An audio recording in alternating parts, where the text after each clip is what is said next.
कहता हमरा सैया जी के चाचा कहता कि लड़का तोहरे के पापा कहता हमरा सैया जी के चाचा कहता ओही दिन से खोजता ते रोवता चिल्ला के ओही दिन से खोजता ते रोवता चिल्ला के सोझा सा बकाई साफा कहता लड़का तोहरे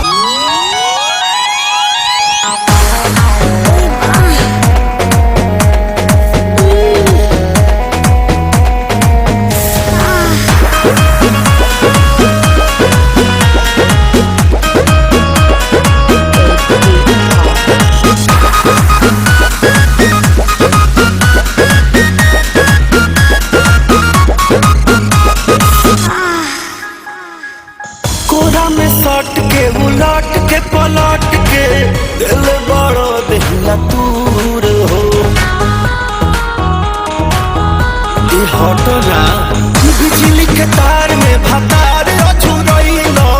मने मने कैलो मजबूर हो लहे लहे छुई जनी हमारा पमुई राजा तरफ से गिर लगिलो रे राजा